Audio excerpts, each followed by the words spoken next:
Greetings and peace, everyone. Thank you so much for joining us today. I would like to start this with Nur alaikum upon you be light, the greeting of the Fatimiyya Sufi order. I'm joined by my friend, brother, and comrade, Matt Global Douglas. consequence. It's always an honor. And tonight we were going to talk about the concept of the American dream being dead, where the new American dream is to leave, and his experience as an expat in Thailand, and what he's experienced, what he can teach those that are planning to do the same, and the concept of passport bros as well, where many American men are now seeking to marry women outside of the U.S. borders. So, without further ado, Bismillah and Nur alaikum to our brother. Well, Nur alaikum, Salman. Glad to be here. Yeah, I like the way you laid that out. Is there any particular spot you want to start? I mean, because also not just me, but I mean, you came to the U.S. when you were very young, and you fairly frequently go back to your home country of Pakistan. So you're definitely experienced internationally.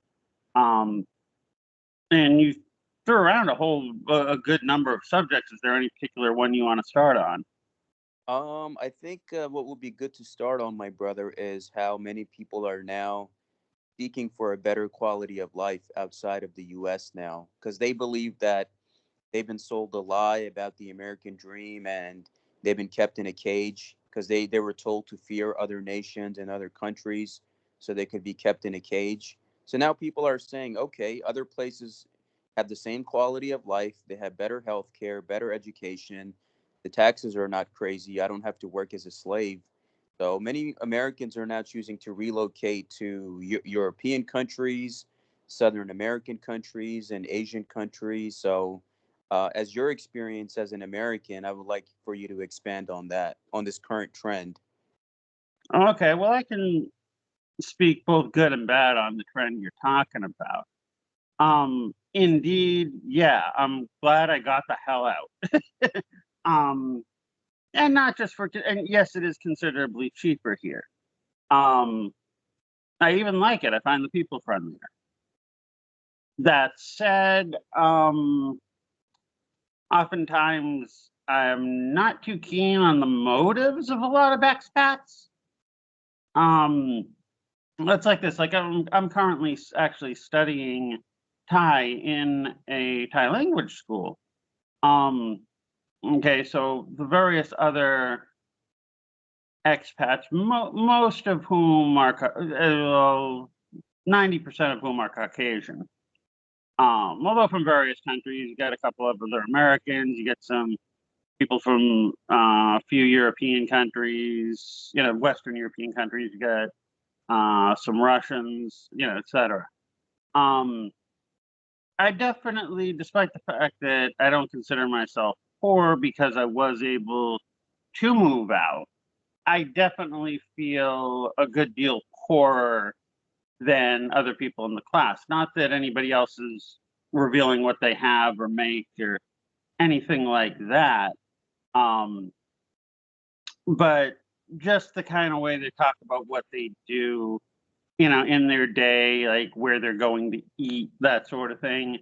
Um, yeah, some of them are pretty loaded, at least compared to me.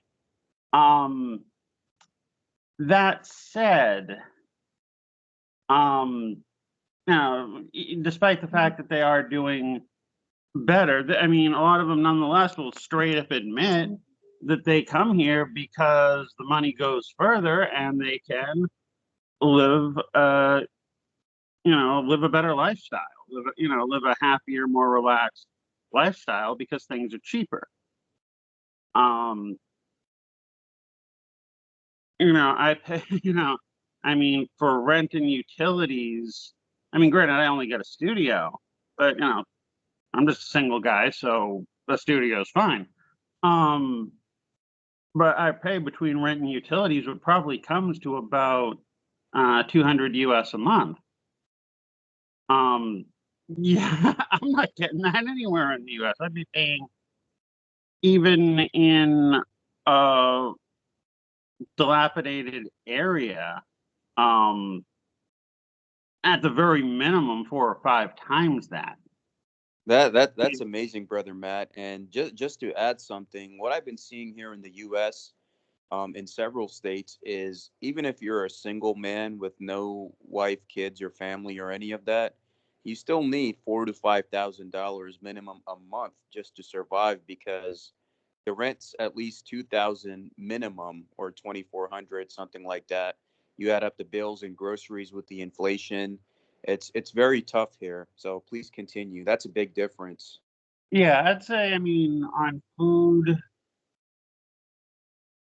I mean, I mean, some of the imports, some like imported products, like, I mean, I can go and eat some Thai food. I'm just kind of a wuss about the spiciness, but most of them you can tell that, not make it spicy and you're totally fine. Um, and plus, there's a lot of things that aren't inherently spicy. I mean, one of the things that I do get when I go out for food a lot is fried chicken, and I can go get that, from a little street vendor, super cheap. Um, just down the road, I can get a good meal of enough fried chicken and rice that probably comes out to less than $3. Um, Now, if I want to say make spaghetti, I got to go a little more. It probably comes out to about that per meal if I go to the grocery store to get the ingredients for a sauce, to make my own sauce.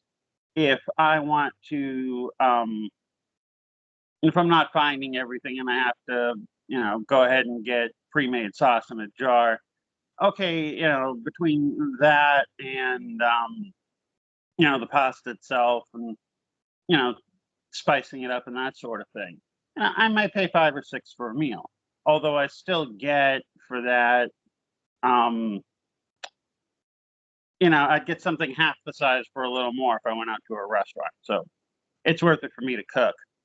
Um, Sadly, though, there are a lot of, and yeah, I will say sadly, even though I hate to say sadly for someone having money, it's only a relative thing in a world where so many people don't have it.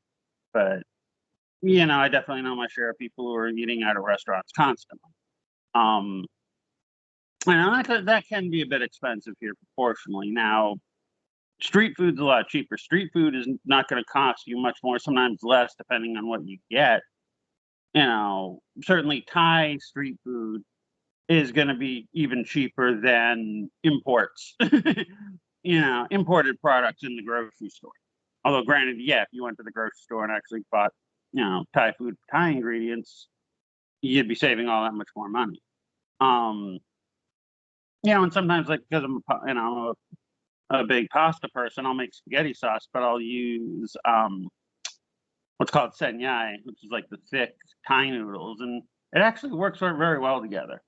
Although the weird thing is, like, in order to get them, you know, non-pre-made, like actually in a grocery store, I gotta go a lot further. Then I actually have to go just to buy imported pasta, which is kind of weird. But yeah, I can do it.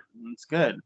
Um, Nonetheless, there is, I mean, because if you've got the money to get out, which is not too bad, and you could either find a job or, which you can, if you got a degree, you can pretty much get a job as a teacher, although it's fraught with complications you might run into, which is a whole other video. And I've even touched on that and some of other stuff. So check out our other videos if you're listening. Um, but if you can find some sort of income in some other way, it'll go a lot further. Um, Now, one trend I do see that is kind of sad is most countries that want to bring in foreigners. Definitely there's a trend to bring in foreigners with money, which does allow for, but and on the one hand, I can understand it, but on the other hand, it might not be the greatest strategy in the long run because what you're essentially creating is a service economy. You're not creating an industrial base. Um, so that I don't know if that's the greatest long-term strategy for the countries who are trying to attract people from richer, more expensive countries. Over to you. Yeah, I think so too, brother. And to add on to that, my experience coming to the United States from Pakistan at the age of 5, and now growing up and seeing the system for what it is and going back and forth, my cousins and friends and people that I've known in Pakistan, when they tell me, hey, how can I immigrate to Canada, England, or America? And I tell them, stay right where you are. You have a more dignified life here where you're not being overworked to death. You're not one paycheck away from being homeless. And you're not in a system where even if you own the property, if you don't pay the property taxes, they come and take it away from you. You don't own anything. You're a slave. And that's how they see you. So I tell them, stay where you are. But unfortunately, even in Pakistan, a lot of them been fed this mentality, this colonial mentality, since it was a part of the British Raj and the British controlled it. And they still do to a certain extent, just like how the British and the French still covertly control and influence their colonies to this day. So many of them have this mentality that I won't be successful or happy in life until I go to a white country, a European country, or a North American country. So I think now with the social media, thankfully, the social media generation and other influences out there, people in Pakistan are now saying, you know what, we're going to stay right where we are. We're going to make our country a better place. And I'm happy to see that trend amongst the youth because there is nothing here in America. The American dream is dead. Most people here, over here, it's a reference based society now. People apply for jobs even though they might not have a criminal record, they have a degree, all the good stuff. But unfortunately, unless you know someone who knows someone, then you're not getting ahead anywhere. It's just like being in a third world country, right? And there's corruption, there's no chance to get ahead. And that's why those people come to different countries in the first place for a better quality of life. But now I believe the roles are being reversed. Now the power is going back to the global south. So the global south is now going to be leading the world. And those are your Asian countries, some African countries, the Middle East, North Africa, and Southeast Asia as a whole. So anyone who has a chance to go there and have a higher quality of life, I would encourage you to do so. Like if you don't have anything holding you back, such as family responsibilities, anything which would limit you or hold you back, and you got the chance to get out, do it. Because in the US, with the inflation, the crime, people not surviving, it's just going to end up getting worse because we're living in a society anyway which doesn't have any morals, disciplines, manners for the elderly. So it's just going to decline from this point on further. And the power structure of the world and what we know as the American dream is now shifting to the global south and to the eastern countries from what I've seen because here it's on its last legs. The empire is being humiliated globally with the PR war. And as you see now, even with their stance with Israel, they're kind of like backing away because they know that now the world is going to start isolating America for its decisions to blindly support Israel. Yeah, I'll definitely agree. Get the hell out if you can.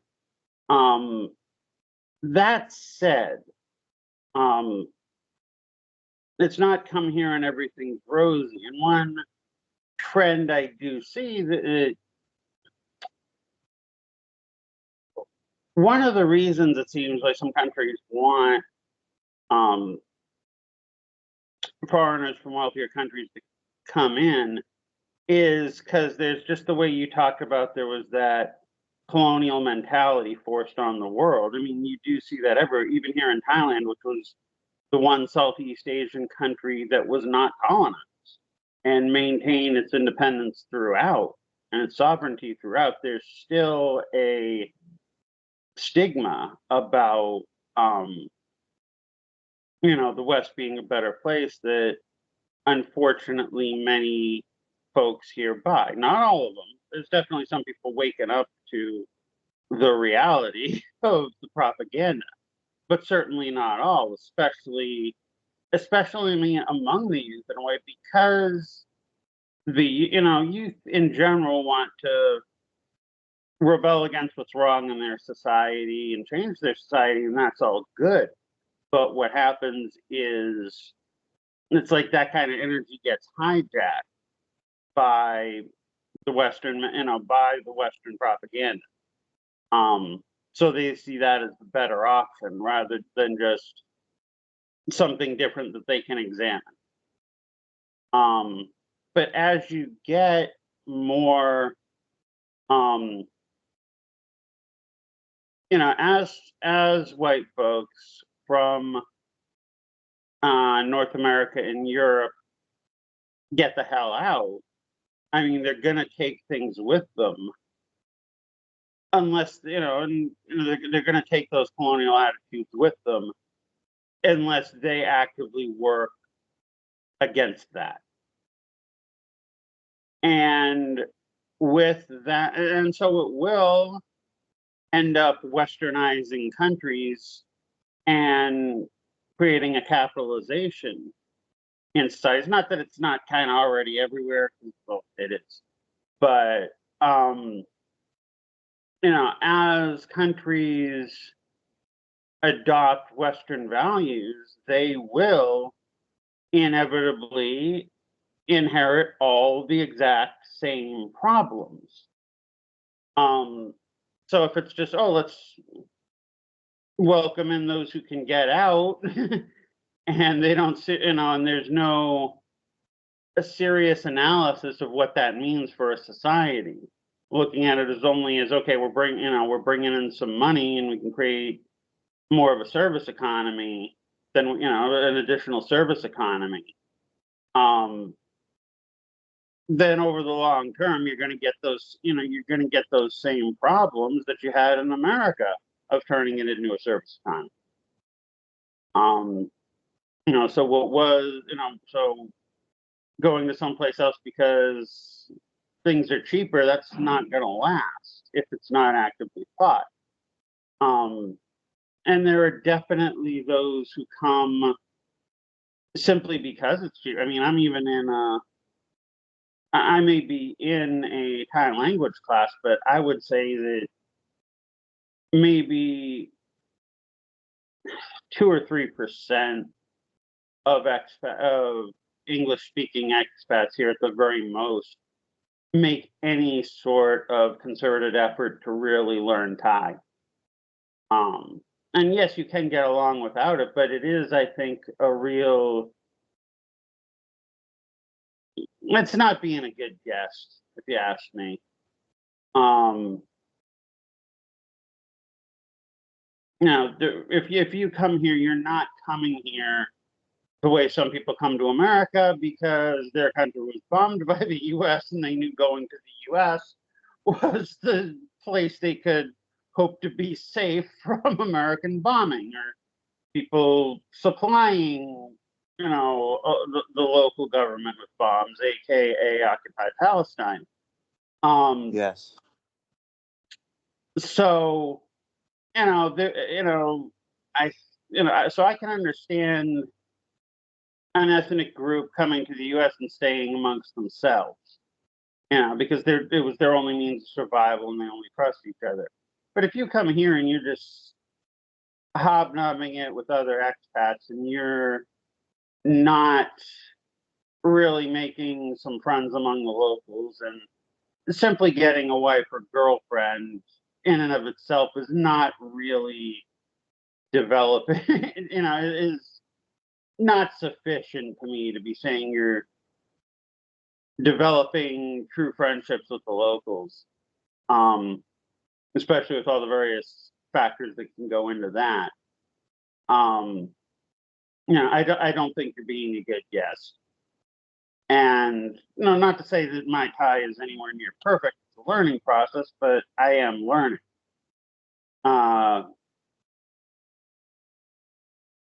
I think that's commendable, brother Matt, because even in Islamic law, we are told to integrate yourself with whatever resident country that you are in.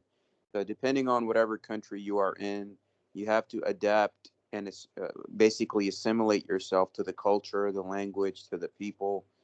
Now, I came to this country as a Pakistani immigrant, and I'm speaking with an English American accent. Why? Because I made the effort to integrate myself into the society. And that's what many immigrants who come to the US they have to do. But I do you believe that there's any kind of for those that are in the West, let's say a white Western man or a woman, does that power or that feeling of white supremacy energy, do they carry that to these countries where they feel superior to not Oh yeah. bother themselves to learn the culture and integrate themselves? It's just like what the Greeks did in Egypt when the Greeks had occupied Egypt. They refused to learn the language and they stole all of their knowledge and translated into Greek. So people would think that the Greeks came up with it. Oh, that energy is definitely here, and I'll go one further with that. There's obviously this isn't everybody here, but there is an outright sickness in some people where they're not just carrying the energy, but there are elements of the more extreme fringes of white supremacy Uh huh. that, despite the fact that everything's still white supremacist, certain overt displays of it have become very taboo in the West. Um, some people will come here um, because they can get away with that shit because the locals don't necessarily know like some of the symbols and things. Now, granted, for Right. example, one place where it's often misunderstood, for example, as anyone with a little bit of done a little historical research knows, the swastika that was used by the Nazis was not their symbol original. Um, and was a bastardization of a symbol that had been used in many cultures throughout the world, including a lot of Asian cultures. Mm-hmm. Um, so and there will even be people, locals here with swastika tattoos, but it's just simply nothing but the bent cross. Um, and it's as far as I know, it just means like cyclical time and turning, and everything having a cycle. Um, and that's all well and good. So, but occasionally you will see, um, like clothing shops here who probably don't know any better, but are selling the Nazi version of the black always turning clockwise swastika on the white circle in the red field. Uh-huh. It's rare, but you do see it, which you just wouldn't. I mean, you would not see that, in a t-shirt shop. Um, Probably in the U.S. unless it was well hidden. Um, Here you will. It's rare, but you do see it, and you do see other forms of overt displays of white supremacist symbols. Sometimes even the locals take it on, just thinking it looks cool, not knowing what it is. But these white supremacist fuckers who do come here, are getting themselves off on the fact that they can walk down the street and see it. Um, Yes. like I actually just I'd say it was a month ago at the most. I think it was only a few weeks ago. But I'm walking home from the 7-Eleven, and I get passed by a group of Thais who are all bikers, and they're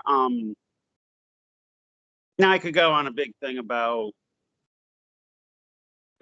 how bikers come here and everything, but these were all Thai. But all had their club logo that was in like the rocker forms that you see in all the biker clubs, the American origin biker clubs. Mm-hmm. Both, both the legit ones and the 1% of criminal ones. Um, so it was in that form, but they called it, the name of their club was the South, and they were displaying the Confederate flag. obviously they have no clue what the hell the Confederate flag is all about, or they'd know that the people who designed it would want to either kill them or enslave them just for being Asian. Um, That's funny. And a biker club in Thailand wearing the Confederate flag. so it's obvious they don't have a clue. Now there is, well, and that's another thing. There are a lot of 1% of bikers who come here. Now, you get the feeling that some of them, I mean, and then the 1% of white clubs are all racist. They might not say it overtly, but they pretty much are.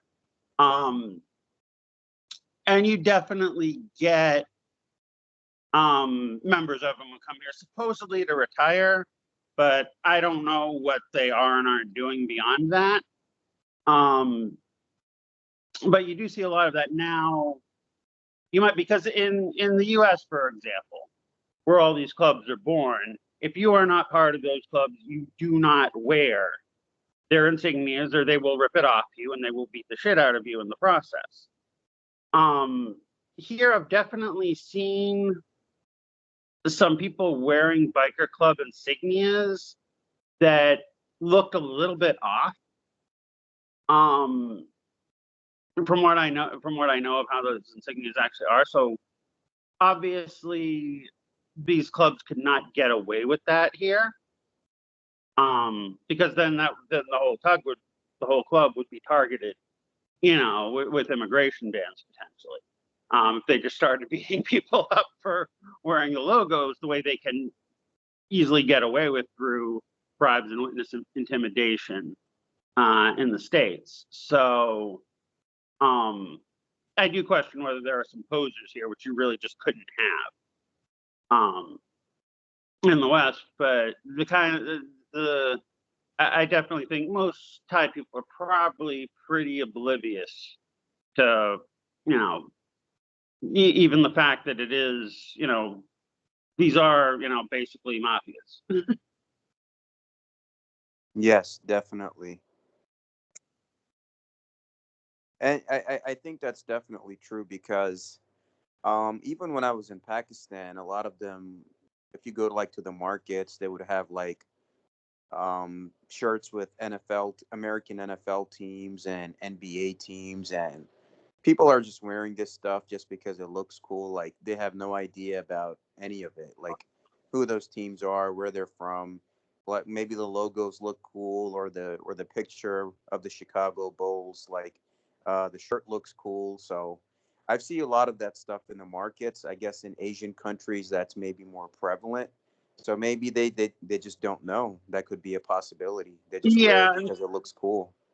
Well, I can somewhat speak to that a little bit. Um, I'd say there's actually considerably more clothing here with English writing on it than Thai. Now, granted, because you have other Asian countries where this stuff is made now, I don't know if too much of it is actually made locally here in Thailand. Some is, but you also get a lot made in China, a lot made in Vietnam, etc. And from what I hear is that the reason why, because um, one of the only the second time I had come here on a trip, I was with my ex's kids at the time, and just going through the mall, and I asked them why is it that? Granted, I had to do it through Google Translate, but I'm like, why is it that all the clothing here has English and not Thai? And what they told me was, well, because we get the excess that's made cheap, you know. Got it. Um, but so that's a large part of. There also is one thing you do, and one thing you do see here is things that say U.S. Army. There was one time even a store that opened up very temporarily in the mall, the nearest mall to me, that was a bunch of U.S. Army type insignia clothing, and I even asked some of my friends about this is not cool, I mean, because if any other country came into the U.S., someone from any other country came into the U.S. and started selling products with insignias of this foreign army, the Americans would have a shit fit about it. Oh yes, except if it's Israel, because they have an exemption for Israel, Well, yeah, fair, like that one yeah, congressman who showed up wearing an Israeli uniform, dual citizen. yeah, true. That is a notable exception. Fortunately, I haven't seen that here. Um, but I don't see really any other militaries throughout the world advertising that shit. In other Exactly. countries. So, you know, even if they're not reading the language, there's definitely a soft power push here for that. So, and I think it helps just to um and, to just say, well, to stand against the propaganda. Just you don't have to be too aggressive. Just say, if they ask you, "Oh, America, good place," and I'm like, "No, not really," you know. Um, Exactly. Many people are choosing to leave America now, which goes to my next question, brother Matt. How has your quality of life, mentally, physically, emotionally, spiritually, financially, improved since leaving the U.S.? And what is it about the U.S. that always keeps people down, where people are always angry, agitated, depressed, hopeless? How has your life changed since moving from America? well, there's definitely the whole colonial mentality has like this egregore backlash. You can't fully put your finger on it, but it's there. Um, because if you think you're superior, um,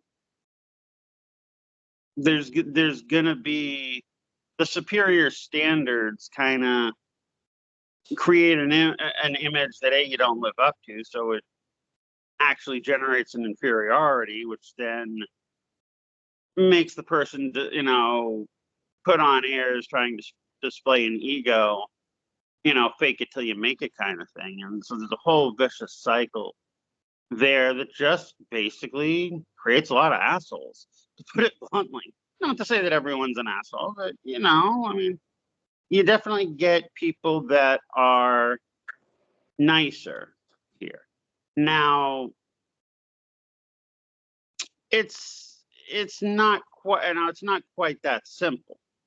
Um, there's things I'll get into in a little bit on that, but it is overall more peaceful. One good example is, say, the cops. Okay, here. The cops are not the pigs that they are in the U.S. That's not to say there's not some corruption um, among the cops, and there's definitely things I've seen from some of them that were unprofessional. But what you don't get here is kind of the egotistical bullying lecturing attitude. Um, not to mention the just rampant racism of the cops. But even a white guy like me knows the cops can be real assholes wanting to lecture you. Okay, here if you accidentally wander, like I was visiting the Grand Palace, which of course the has some buildings that are off limits, and some of it is touristy. I saw like one place that um just had a bunch of shoes, but so I figured this was part of um like the places that were open to the public. So I started doing them. And the cop comes over like, no, no, no. I'm like, oh, okay, cut out, which is sorry, and once he realized that, hey, I didn't know, he was totally chill with me. It's okay. It was an honest mistake. I told him no. He complied. It's cool. Whereas if that had happened, something like that had happened in the U.S., they would have probably almost inevitably used it as an excuse to give me shit, give me a lecture, that sort of thing. Exactly. Exactly. So when that happened, I'm like, okay, they're cooler here. Um, and just the fact that I mean, I could go back to the U.S. and really grind and make a lot better money. Of course, I'd be having all that many more expenses. So it's really easier to I prefer the lighter hours and being able to chill and relax here. Um, so yeah, that's a lot nicer. And I think also the lack of stress um of working. I mean, I mean, I can be pretty hardy. I've certainly had my times of working 70, 80 hours a week back in the States. Um, and so I was capable of it. Still, it's really nice to be able to not have to do that. And I think that has a lot of benefits for my spirit, you know? That's absolutely right because people here, they're being worked to death. They have nothing at the end of the day to show for it, and they're just it's like a cog in a wheel where they're just surviving from one week to another, one bill to another. Even if their houses are paid off, they still got to pay thousands of dollars of property taxes. So each month they got to put away money for that. So there is no break here. And you're right. Even myself going to Pakistan, life is more relaxed. People are living a higher quality of life there. The air is better. The people are more calm and relaxed and more friendlier and approachable. It's much safer over there compared to walking in a metro city or urban US city at nighttime. So the safety is there, the food is good, the people are good, and it's just a much more relaxed experience. People there who have good careers, homes, I tell them don't even think about going to any Western country. Stay right where you are. And I remember back in 2016, when I had taken a macroeconomics course in college, one of my professors was a U.S. Army retired officer. And he had said the same thing that by 2026, at that time in 2016, he was saying by 2026, 10 years from now, that the economic power of the world is going to shift from the West to the East and the global South and Southeast Asia. So whoever remains in these countries and makes it better for themselves will have a higher quality of life compared to any individual in any Western society. And now that I think about it, like his like global trend and analysis is proving to be correct as we're in 2024 and many people in the US have kind of had it that they're saying, okay, they're giving $95 billion to Israel and Ukraine, but we're starving to death over here. Nobody cares about the women, the underfunded school districts, the veterans, the health programs, social programs, community programs. Uh, so it's basically taxation without representation because they're not asking for the people for approval. And God forbid you don't pay your taxes, they'll come and take everything away from you and put you in jail. So it's still the same system when the British were in charge. It's still the same people in charge, but they just give you that illusion of freedom. And that's why people are waking up to the BS and they know the American dream is an illusion. I mean, it was good probably until a certain time, but now I see a lot of Americans going to like other places. One place I've noticed is some people are moving to certain parts of Mexico. Some are going to like I guess Spain and Portugal. So I'm seeing like people are just like moving around. Some people, if they get a good job, they end up going to Denmark or Norway, which have like a super higher quality of life compared to the US. Some go to Asia. So how do you see this going within the next 5 to 10 years with the inevitable collapse of the American empire, the way that we're seeing the world isolating America over the Israel situation? Well, um, I got mixed feelings on the fall of America simply because although it is going to go down and it needs to go down, um, that doesn't mean it's going to be pretty for the world when it goes down.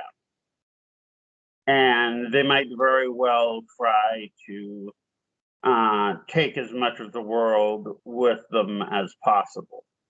Um, and so I think the whole world needs to prepare for that to mitigate that damage, rather than just be like, oh, just let it fall, whatever. The damage control is going to be needed. There's going to be backlash. So prepare for it. So at least is lesser wherever you are. Um, Now, you had mentioned Scandinavia. I mean, I got a few in my class, and there's actually in the town I'm in Thailand, there's among expats, there's a lot of Scandinavians. So I don't necessarily, I've never been to Scandinavia other than a stopover at the Stockholm airport.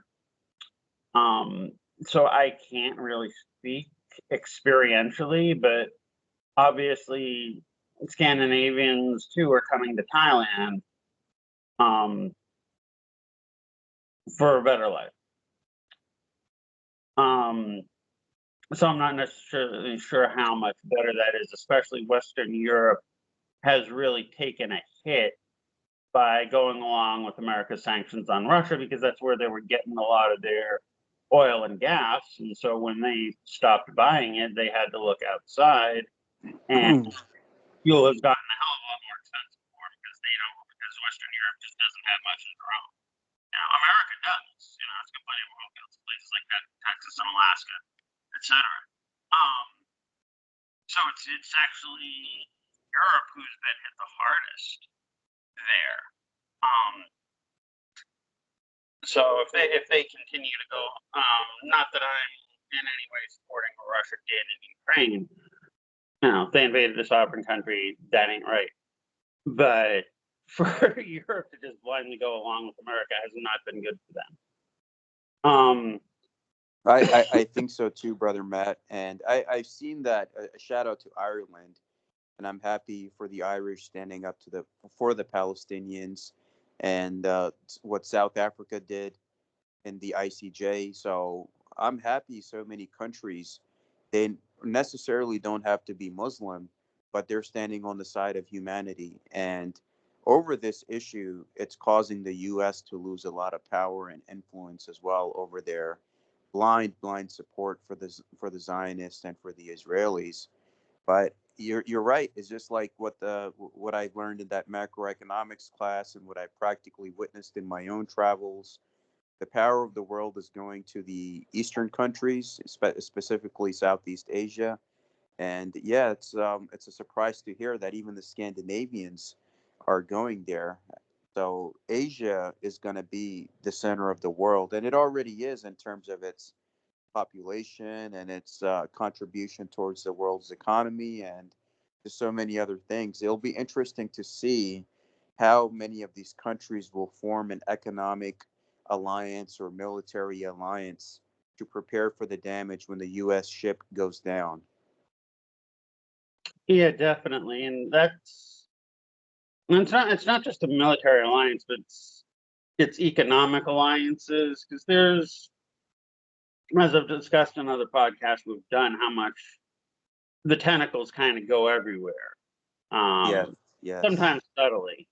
So, um, to me, it's just my thought is I'm just trying to find simple things to do. You know, trying to think of creative, simple ways to make a little money. Not anything huge, okay, but enough to get by, and that's not hard to do. It's not hard to do. Well, it'll take some time, but that's something certainly I'd focus on. And I think a lot of the countries could do very well if it would probably be better for them. I think Thailand especially, and for other countries like that are also trying to get in on this trend. Like say Vietnam and Cambodia, Malaysia. Um, to allow some poorer folks to come on in and to work some honest jobs for livable but not extravagant wages. Um, I think really would contribute a lot, and could also be a really good labor force base. If you wanted to really industrialize it, but production's what drives the economy, not the services. Um, so we'll see how we'll see how that goes. There's because mainly you mentioned Southeast Asia, but really the power is China. Um, Southeast Asia is basically benefiting off of that, because now because they don't have to ship things all the way, they don't have to ship their exports all the way to Europe or North America because there's a big market in China, as well as some other, some of the Asian countries that have always been there but are expanding all the more, such as Japan, Korea, etc.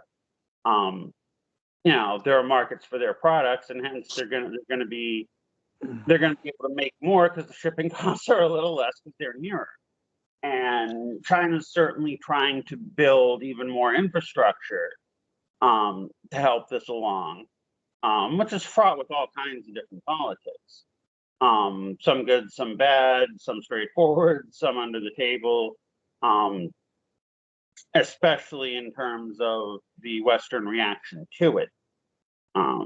There's part of China's BRI included in Thailand. One, they're trying to build some rails going all the way down, some high-speed rails going all the way down to Singapore. Those are in construction.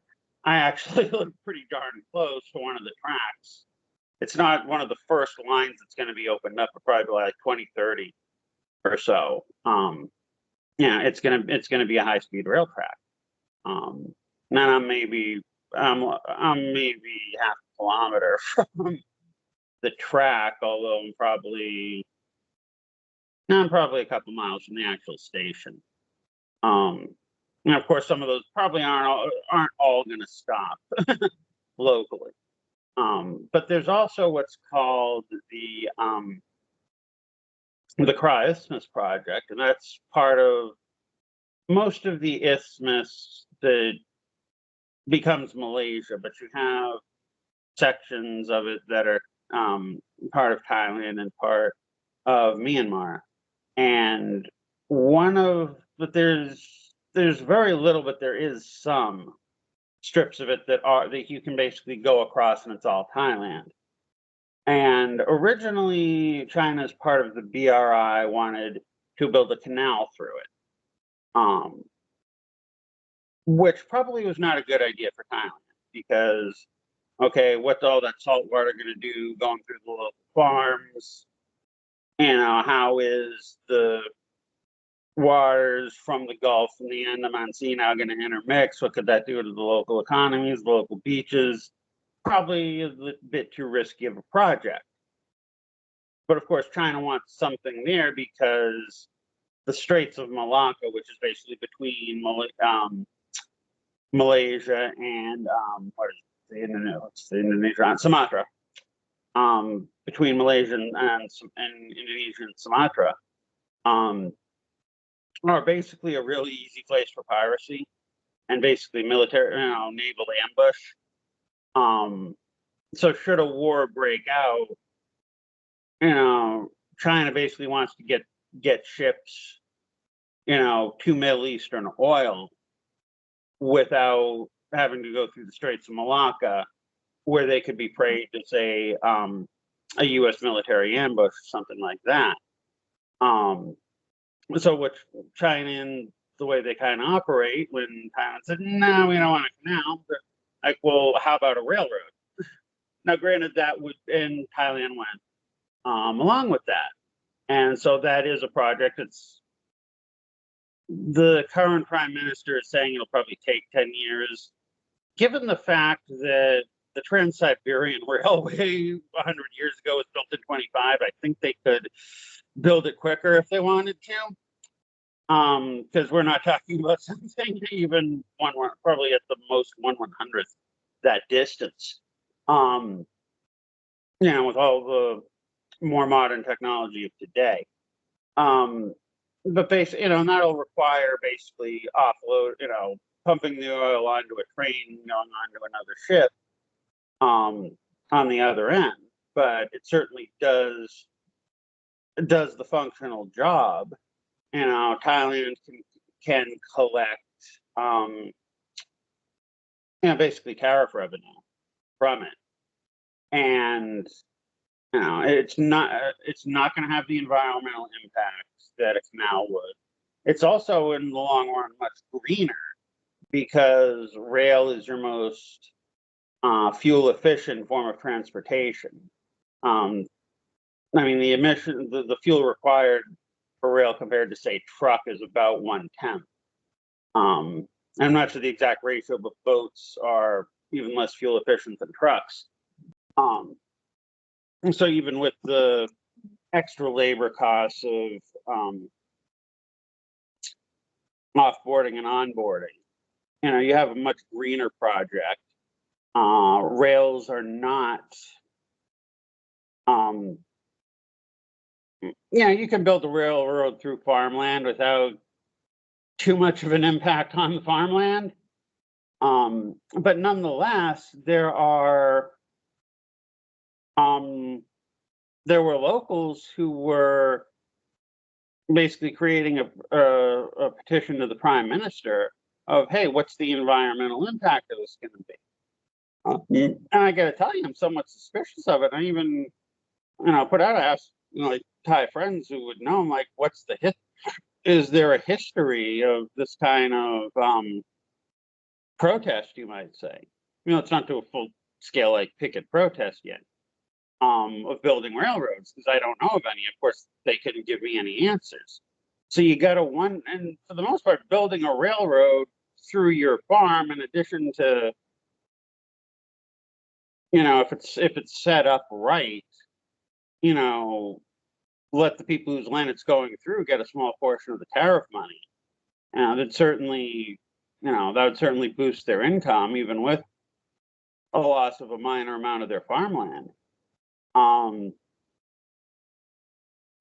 I'm wondering how much Western money and influence is behind this protest. You know what I mean?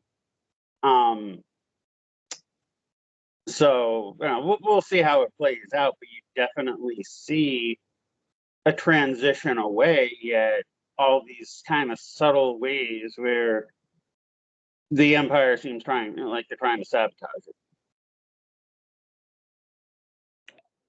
Yeah, that's absolutely right. And many geopolitical trends and analysis that I've studied and witnessed thus far, even in my own travels and listening to your own experiences, I think that's right on the money. And if we look at things, let's say 5 years from now or 10 years from now, I could definitely see by the end of the 2020s. I know I always talk about the age of chaos from 2020 through 2029. By the end of the 2020s decade, before we enter the 2030s, I could definitely see the power structure of the world changing for good, where the US and their cronies are not in charge anymore, whether it's through policy, geopolitics, economically. I think from what I've seen, it's definitely going to the Eastern countries and to the global South. And I think whoever has a chance to get out of the US while you can, it's something that should be considered if you have the capability or the situation to do so. Because who knows, as time goes on, you already have states that are having problems with the federal government, like Texas, for example. So who knows what's going to happen here, whether it's going to split into four different countries or it's going to be a civil war, or because every state is kind of like going rogue at the moment. These are like the beginning stages that we're seeing of the fall of the empire. Yeah, it's definitely coming now. How quickly remains to be seen. I mean, back in it would have been like the 50s, during I think it was during the time of the Algerian Revolution, where Fanon talked about neo-colonialism being the last stage of capitalism and of colonialism itself. Now, granted, it hasn't fallen yet, so it may go slower, but it will go sooner or later, just because it has to. I mean, Yeah, things, definitely. And things be, don't be, stay forever. Go ahead. Sorry. yeah, so just being a history buff, brother Matt, like if you study history, let's say one empire lasted for 700 years, one lasted for 1,000 years, this one lasted for this many years. I mean, the U.S. is relatively a young empire, like 200 something years old, and it's already fallen apart. So I guess it's just the way history works, the cycle of humanity and the cycle of history throughout the ages. Now, when the U.S. empire goes down, there will be another power that will replace it for 500, 600 years or however long that's meant to. And I guess that's just the way things are in the natural cycle, right? Well, definitely. I would hope we can. I mean, everything comes and goes. Everything has a birth and a death. You can't prevent that. And that's okay because the idea is that it gives way to something better. Yes. Um, Although there are evolutionary diversions, and let's hope we don't go on one. Um, we can. I mean, the power is shifting to China when you get down to it. Now, that do I think China is better and more humane? Yes. Do I think they're perfect? Far from it. And what that looks like is there's going to be a lot of variables that we can't predict yet. Some of which is going to be made by people of the coming generations in terms of how humane or inhumane they choose to be. Um, we really don't know. We can hope for the best and watch out when we start seeing tendencies that aren't good. Yeah, yeah, that's absolutely right. I know my home country of Pakistan has kind of formed an alliance with China. So they do share a border with them. I guess that kind of helps them as a deterrent against India, because India, even though it's an Asian country or in that part of the world, their alliance is with the West. So they're technically a Western ally, a Western white supremacy satellite power.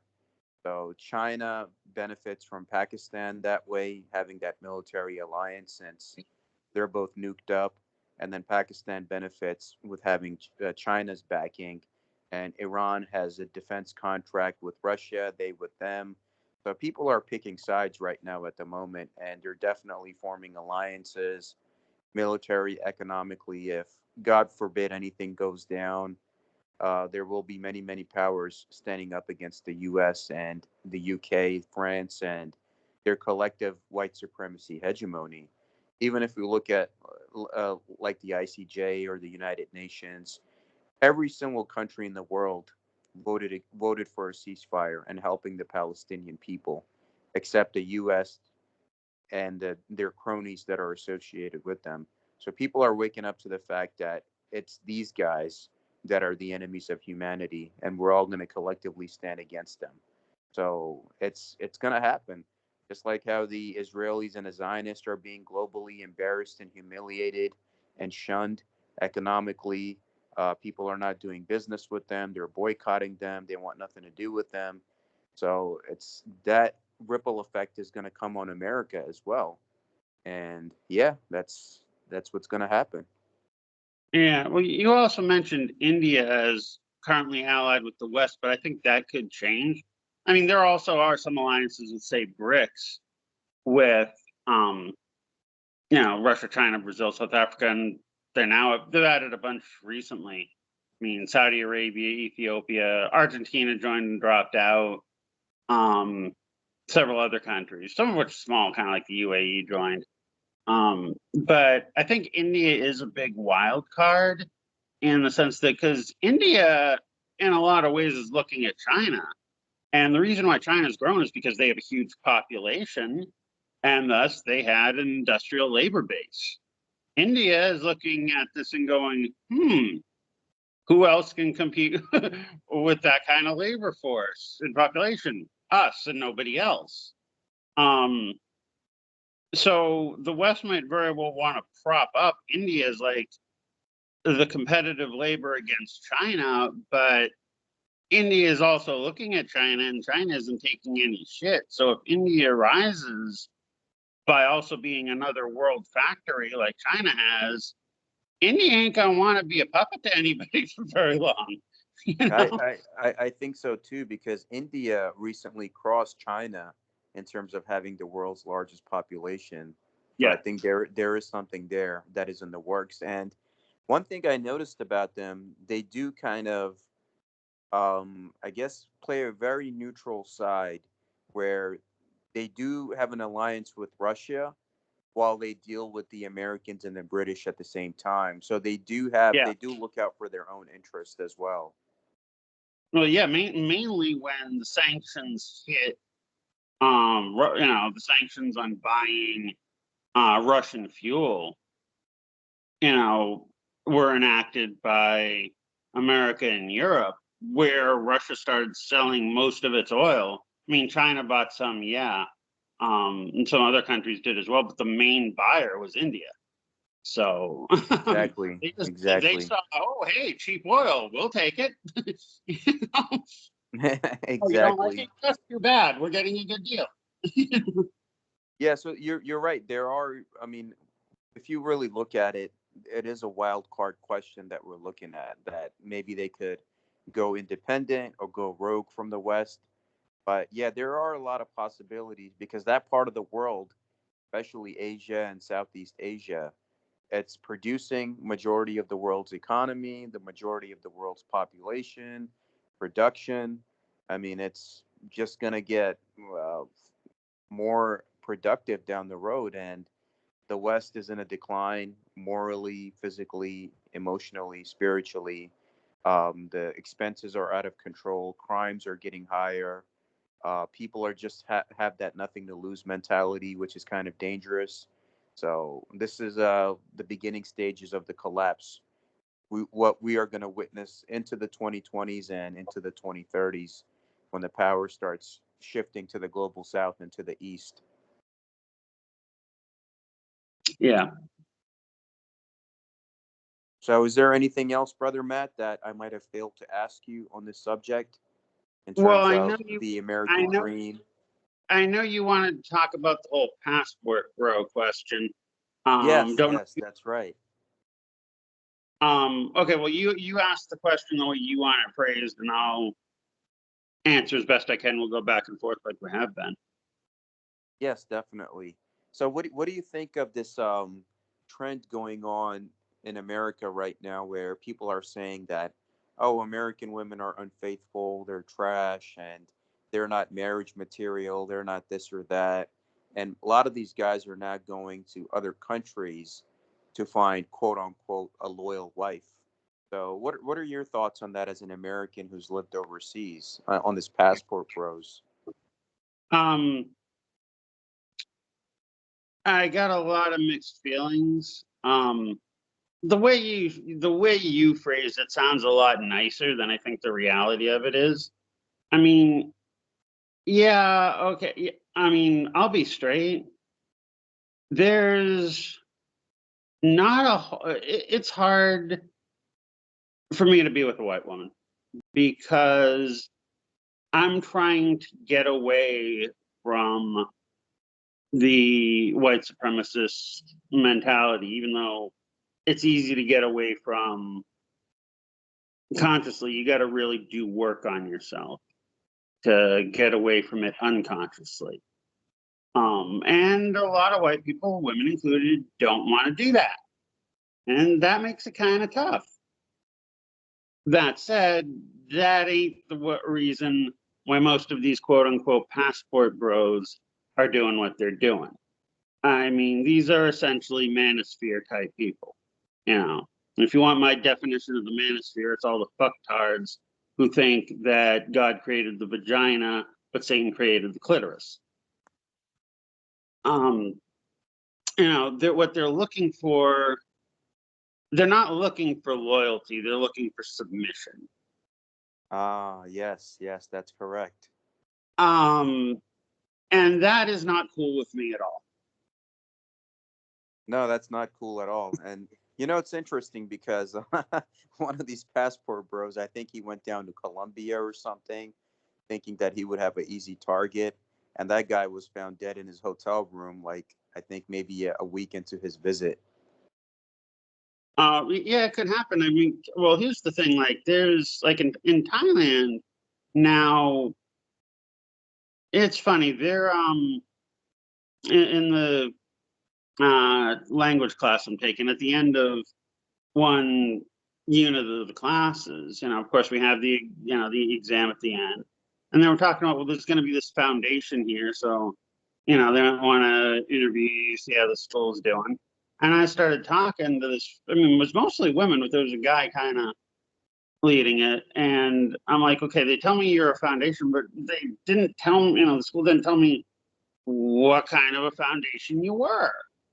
And he's like, well, what we're kind of supposed to be is just, a foundation for, Thai expats in Europe. Um, just kind of being there for each other. But this is what it's really kind of come to be more than anything else. He's like, you get these Thai women who were fed this idea of that if they marry a parang, which is their word for gringo, if they marry a parang, then everything will be okay. And then they get married, they come to Europe, and they find out everything is not okay. Which sparked a bit of a small interesting conversation following. But there is just because of that colonial mentality that has infiltrated. There is this concept in places like Thailand, where I am, and certainly not limited here. But of people thinking that if they, marry a white guy, that everything will be better. And no, that's not the case. No, there's some backlash about that. I certainly have known my share of Thai women who just simply do not want to date a foreigner. They want to date only a Thai. But I know for me, and I think Thai women are for the most part really nice women. But that doesn't mean there's not a lot of challenges here. And I, for one, certainly don't want to, I want someone to like me for me, not because I'm a white guy. Thank you very much. If anything, no. I know the history of my people. No, don't like me for that, damn it.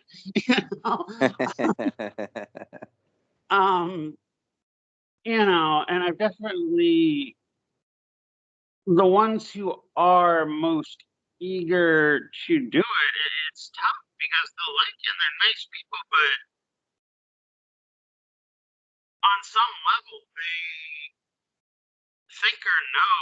However, in my case, I want to say incorrectly that they're supposed to be submissive. That they think that you know foreigners are looking for a submissive wife, which is not what I want. And sometimes, like when I'll be talking to a woman who's interested in me, I'll try and get her to just talk about what's important to her. What are your values? Um what are you what's important to you? Um and when I do, I don't get much of an answer. Um Even though I'm asking the question pretty direct, it's like they just kind of sidestep or stonewall the answer, and I'm not sure they really know what to do there because I guess they're not used to being asked that question by a foreigner. Brother Matt, your voice is kind of going out. Okay, I was saying that when I ask these questions to the Thai women who seem eager and liking me, sometimes I won't get an answer. Like you're like answering that question, like what's an important value for you to say in terms of say being an example to children or living a good life, etc. And it's often met with absolutely nothing. Like Yeah, they're that's a good point. it's like no, I'm not looking for someone submissive. But it's almost like despite me saying that, they're not getting it. And I've it definitely seems to me like Thai people argue more with each other than they do with foreigners, as if they're it definitely, even here in Thailand, I see that, and it definitely, it almost feels like they're code switching, and it's like, no, don't, please don't do that shit with me, you know. Um, so the whole, um, so it ends up being a really messed up dynamic because, um, yeah, like I said, it's not about they're not looking for loyalty; they're looking for submission, and someone will kiss their ass. And oftentimes, certainly, a lot of the expats here they're looking for someone to quote unquote take care of them, and I consider that very unmanly because they don't know how to take care of themselves. It's like, to me, being an adult, whether you're a man or woman, it means you take care of yourself, and you can provide for others, mainly children or um those who might be sick or disabled or something like that. But I'm not too into the idea of a woman taking care of me. I mean, to me, that's emasculating. Well, If it I were to looks get like these are a lot of the mommy boys who can't can't find that in American women, so they tend to explore elsewhere. yeah, but the thing is, like, what always I'll read a quote because it's just one that it resonates with me big time. Hold on, let me find it here. I had it prepared. Got to get back to my source. um, okay, hold on a sec. Okay, I might cut this quote a little short, but you'll get it. And this is not a quote about relationships, but oh my God, does this, I think, nail the essence here. And it's a quote from Malcolm X. And he says, you can get into a conversation with a person in 5 minutes, tell whether or not that person's scope is broad or whether that person's scope is narrow, whether that person is interested in things going on in his block where he lives or interested in things going on all over the world. Now, persons who are narrow-minded because their knowledge is limited, they think that they're affected only by things happening in their block. But when you find a person who has knowledge of things in the world today, you realize that what's happening in South Vietnam can affect it. If he's living on St. Nicholas Avenue, or what's happening in the Congo affects his situation on 8th Avenue or 7th Avenue or Lenox Avenue. The person who realizes the effect that things all over the world have right on his block, on his salary, on his reception or lack of reception into society, immediately becomes interested in all things international. But if a person's scope is so limited that he thinks things that affect him are only those things that take place across the street of downtown, then he's only interested in things that take place across the street in downtown. And to Oh me, yeah, that, there's no doubt about that. but to me, guys like you and me we're people with that international outlook he's describing. We need a partner who has at least some of that international outlook. Now that can be hard to find anywhere, but to me, what's pathetic about these quote unquote passport bros, and it might be a little counterintuitive, but it's certainly true from experience, is that 99% of them are not international in their outlook. They are not concerned about what goes on all over the world. Despite the fact that they're wanting to travel, they don't give a flying fuck about local politics or another culture or anything like that. It's just a form of consumerism for them, which is what plagues relationships in capitalism. Is everything becomes transactional, everything becomes a bargain, if you will, or lack thereof. And that's all they're looking for is, you know, they're looking for a cheap wife. This is what it comes down to. There's really no humanity in it. You'd think that the travel might open them up a little bit, but rarely does it. But even though, a poor working class woman from any other country, any non-Western country might not immediately have that outlook, just due to their own circumstances. Certainly, if they move across the world, well, something might shift, and then they're the ones who are going to have that international outlook. And they're probably not going to be too happy with that husband who doesn't have that outlook. They're not going to be happy anymore. They're not, they're going to want to um, find some, find someone who has a broader outlook.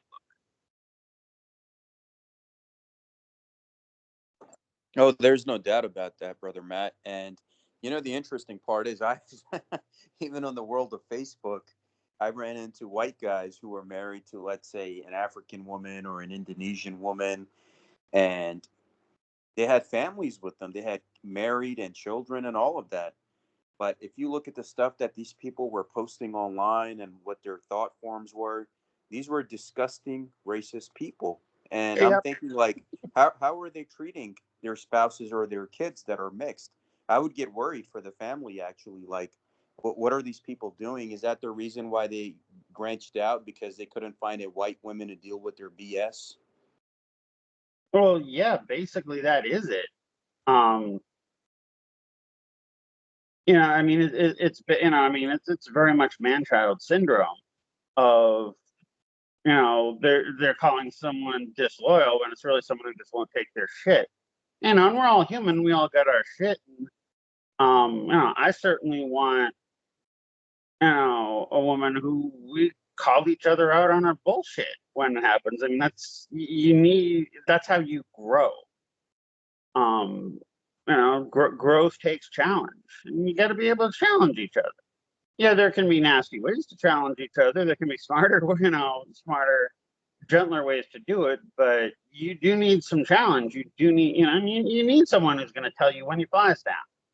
Um, so a lot of these passport bros, I think, don't have that. They just want someone who's going to kiss their ass, and that might work temporarily. Now, in terms of the racism, some of these people, I mean, that's definitely here in Thailand. Because there's a lot of, I mean, even other Thai friends have tried to, like, but who speak English pretty well, have recommended I join this or that, like, online, expat discussion forum. And I always end up quitting the things because I'd say 50 to 75% of the people are those kind of racists. They go on there and they do nothing but complain about Thai customs, complain about the Thai government, and it's like, nobody forced you to be here. Get the fuck out of here if you don't like it.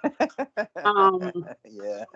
and it's like, and they've done nothing to try and integrate into the local culture other than finding a Thai woman to fuck. And no, there's nothing wrong to me with interracial relationships. And hey, if I want to get married here in Thailand, the 99% odds it's going to be with the Thais, so I better be open to that. Um, but all relationships are political. And when they're interracial and cross cultural, they're even more political. And you need to be aware of those dynamics and how you as a couple are going to navigate them. And most of these passport bros are completely oblivious to that, and are just because they're so um, ego fixated in their own conscious or unconscious white supremacy. Yeah, I think that's absolutely right. And you know what I've noticed? I visited Pakistan and a lot of the major cities in that country a year ago, and many of the women there, they're more advanced in their thinking, knowing, and understanding, more than your average Western white woman or your average Western woman in general. So they're aware of this stuff about life in the West, how Western men are. So I spoke to this one Pakistani woman when I was there, and she said, I don't care how much somebody would offer me. to go to a Western country. I'm going to stay right here, marry a man who's basically assimilated within the Pakistani tradition and custom, because that's who what I would have the most similarity with. So a lot of the women in I guess in Asian countries, I don't know about Thailand, but what I seen in Pakistan is they're not falling for that anymore. Where just to get a visa to go to England or America or Canada, they would marry whoever just to be able to escape the country. But now they're not falling for that, or they're not doing that. They said we'd rather just stay here and find someone who's a successful and good man here in our own country. Well, in Thailand, I mean, as much as there are a lot of Thai women who have been conditioned to think that their solution is marrying a foreigner, particularly a white foreigner, um, the majority of them don't want to leave. They just want the money. And Yes. now the thing is, though, oftentimes, in some cases, these women aren't necessarily poor in terms of lands; they're just cash poor, um, which is a whole other dynamic. But it reminds me of a few things, like because when I first got here, there was a woman I hooked up with, and it kind of ended pretty quick, but she kept on with me and wanted me to meet her family.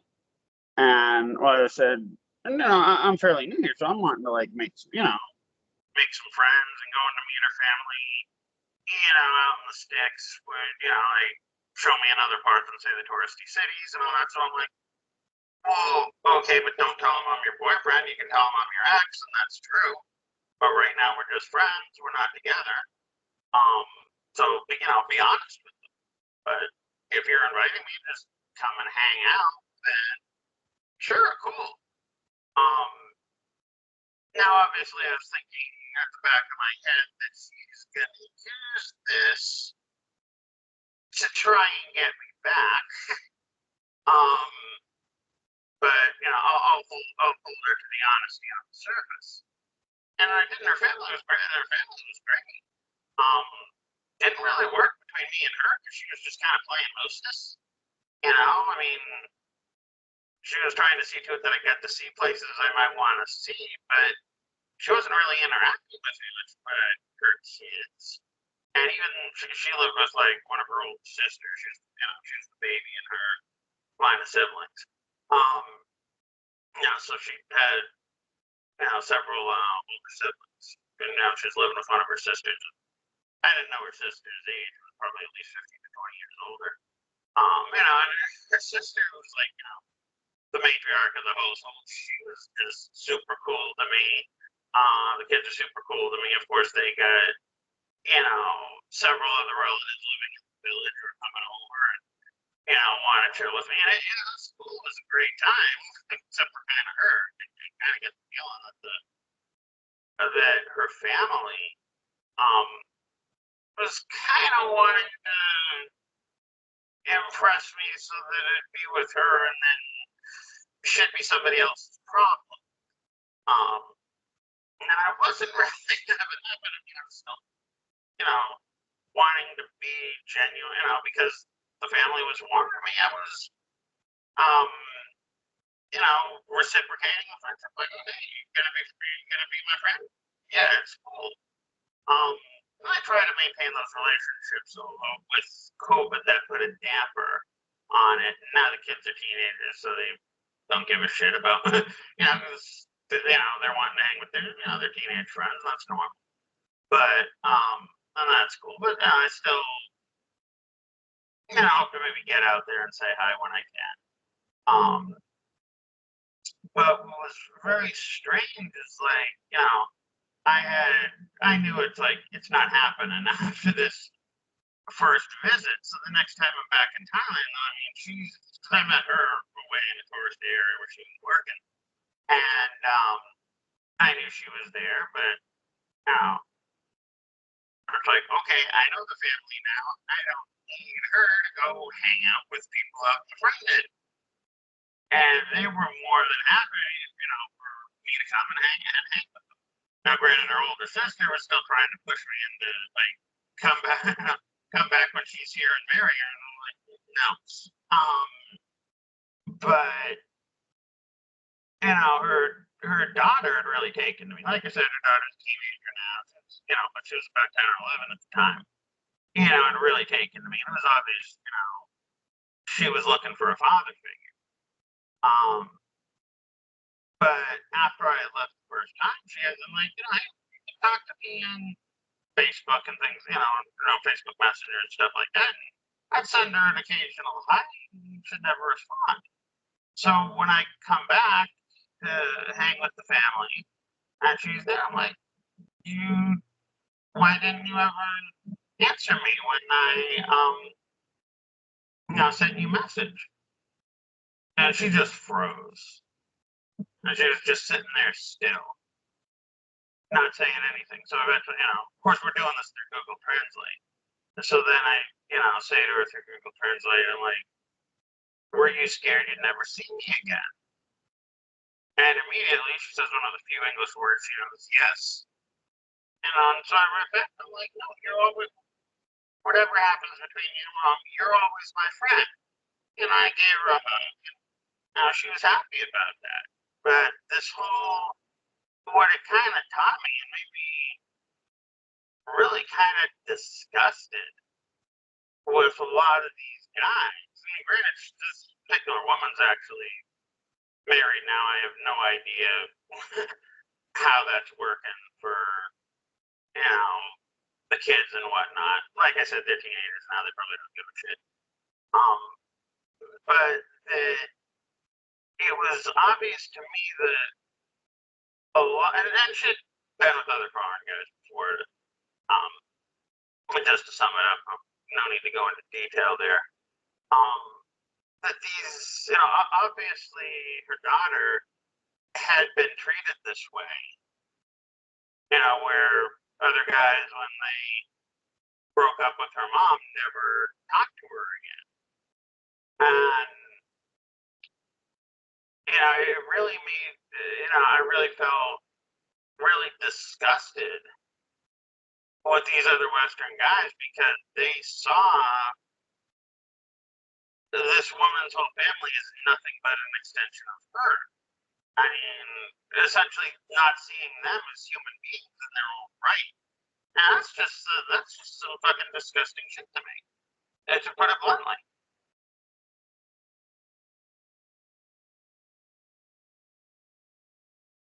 Yeah, absolutely, brother Matt. And I think people who have morals and etiquettes and honor, those that come from an honorable background, both West and East alike, they can understand this exact situation and what you described. And I think just have to take into consideration all these things. I mean, the world is indeed changing. Of course, we're living in a globalized world and we're all global citizens now. But the world is indeed changing, my brother, and we're seeing the change of this power dynamic change rapidly, even here in America, from education, the workplace, relationships. Um, After the pandemic, people just don't want to deal with each other anymore. People don't want to go out anymore. It's just that same feeling is not there anymore. But when I was in Pakistan, let's say about a year ago, it seemed like everything was okay, life was going on, people were interacting with each other. Like that sense of a human bond and human life, I sense that in Asia and in the East. But now that I'm back here, I don't feel that. It's like everyone's just out for their own. No one cares for, let's say, family or neighbors or friends. It's kind of a cold, cold world, which has become, and I believe these are usually one of the signs of decline when a organization or a country starts going into that phase, or an empire. I mean, this is an empire. Yeah. Yeah, it is. But yeah, I mean, there's definitely the micro and macro are connected in more ways than ever fully ascertained. But I think that I think you're touching on something that we all know and yet still don't fully understand the scope of. of just how much an external political situation bleeds down into our personal reality. Yes, that's absolutely right. And one thing that I'm seeing right now is how if Israel is going down, they're going to take America down with them. Just like how we had the Epstein situation, and he had most of these American politicians were involved with him, and they were blackmailed. And he had a picture of Bill Clinton wearing a blue dress. So a lot of these guys are compromised. You had that one dual citizen congressman who showed up on the U.S. Congress floor wearing an Israeli military uniform. I mean, that's treason from the way that I see it. So people are like fed up that all of these dual citizens have infiltrated our government and heads of organizations, Hollywood, the media, the finance, everything. So people are like, you know what, we're just not having it anymore. But I think the damage has been done in terms of the American support for Israel. And now they're going to deal with the consequences of that. There is no backing away from this now. Well, I mean, definitely the Israel situation is going to be part of the U.S. downfall. Now, I don't necessarily think it's because Israel controls the U.S. I think it is the other way around. Not to say that there isn't some power dynamics and jockeying for position and all that shit back and forth, but essentially, because Israel is, a satellite settler colony of the Anglo-American Empire. The reason why the support is there from the politicians and hence the corporations who are their real backers, um, is about money and about white supremacy. Yes. And um, and because the agendas are the same. Now, I do think that if for whatever reason the um, the American, other, Canadian, British, French, etc., did stop seeing Israel as an asset and started seeing them as a liability, they would not hesitate to cut them loose and just send them to the wolves. Um, It's interesting you mentioned that because Biden made a statement today and he tells the Israelis that you have 45 days to respond to the ICJ genocide claim or something like that, or to stop what you're doing. We're not going to support you in the Rafah campaign, or we're going to cut all aid to Israel. I think maybe he's just doing that as a campaign stunt since so many oh, Muslim American organizations have abandoned him and they're refusing to meet with him. This is a critical election year. So either this is a political stunt or the US is now kind of backing away because they're knowing that this is going to all fall on us if we don't back away a little bit from these people. well, I think it is totally a political stunt. Just, I mean, because I hadn't heard that. Oh, I mean, hearing a lot of stuff, but that one hadn't hit me when you're just saying it now. But I mean, I'm immediately when you're telling me that going political stunt just because of when you say 45 days, it's like, okay, this has been going on for about 120, so we're talking about 40% of the time that it's already gone on, where they've killed 30,000 people. So he's essentially saying, oh, okay, well, we'll let you go and kill 10,000 more and then stop, and that's not even getting into the fact that how many more people proportionally are going to be dead due to hunger in Yeah, this of time. course. So in that sense, I say total political stunt.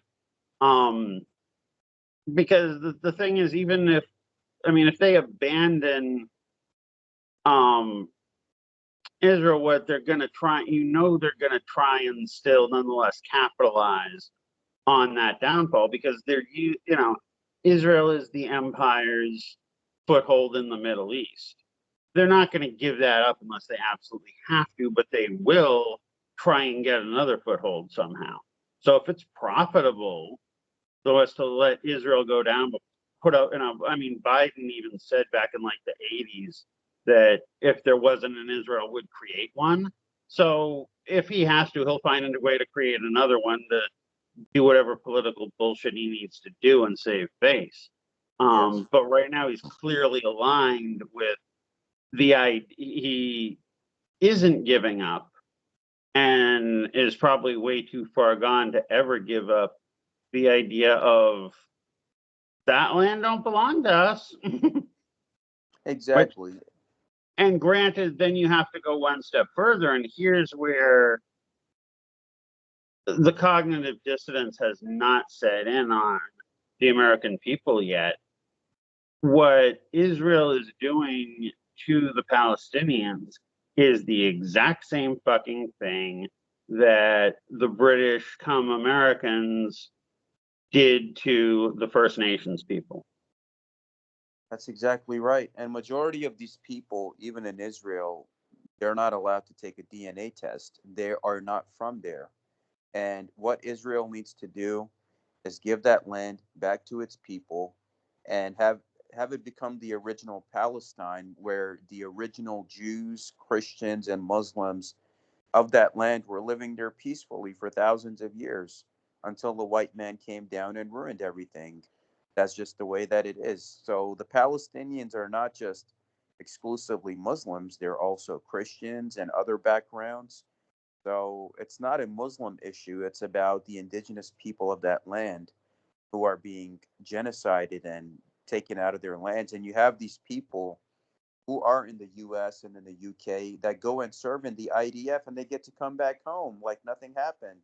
Remember Schindler's List? They used to teach us about that in high school, how he hunted down the Nazis. Will these That people was be held Wiesenthal. accountable as well? That was Wiesenthal. Schindler was the guy who bought him up as labor and ended up saving him. Wiesenthal was the one who actually hunted him down. Was the one who hunted him down. Exactly. So, I mean, something has to show about, like, do these people get to come back home and carry on with their lives like nothing ever happened, even though they participated in these crimes? And this something's got to show for it, because people are saying, you're telling us, you taught us all this history in the schools about Anne Frank and the World War II, and oh, we would never allow this anything like this to happen. But this Gaza situation, how many Anne Franks have they created in this situation? How many people have they killed in concentration camp like conditions? And the world is not batting an eye. Well, yeah, I mean, like there was, for example, and I was a little sad to see it, like Carl Weathers dying recently. I thought was, liked his movies. Okay, yeah, it's always a bit of a bummer when someone you saw on the screen's gone now. But you know, there were so many people who were mourning this yet have said nothing about what's going on. I'm thinking, how many of these Palestinian kids could have gone on to be movie stars? That we'll never know, and even other things, scientists and leaders and you know, writers and what have you. Um, so but we don't give a shit until they're famous. And, that's just pathetic when we're um that callous towards human life and only revering it when we know it through some visual media, and can associate a specific person, but their lives are as valuable to them as yours and mine are to us. So uh, um it's really sad how we where we put our priorities. Well, like what Malcolm X said, if people don't wake up, then this unilateral karma, if you think it's not affecting you and you just choose to worry about your own local community, then there is a unilateral karma that's coming for all of these peoples who choose to live in that mentality. Yeah. But yeah, let's hope things get better down the road, my brother. And again, if there's anything I failed to ask you, the floor is yours. Not specifically. I think we've covered a lot. I think we've Definitely, had brother. I think we've had a pretty good one for this talk. I'm sure we'll think of things we could have said right when we stop, as usually is the case, and maybe that'll be something we can address in another podcast, and maybe not, because you know it's a fucked up world. So there's always plenty of material for talking about um, ways we can hope to make it better. I think so too, brother Matt. I thank you always, my brother, for your time, your wisdom, and your service to humanity and to the NOR FSO. I'm grateful for you as a comrade, friend, and brother. And I thank you always. These podcasts are always enlightening for me as well. And I hope they serve the same purpose for the listeners. And until next time, hopefully next month, we can do another podcast. Wa alaikum, brother Matt. And thank you as always. Thank you, Salman, for having me on. Alaikum Nor.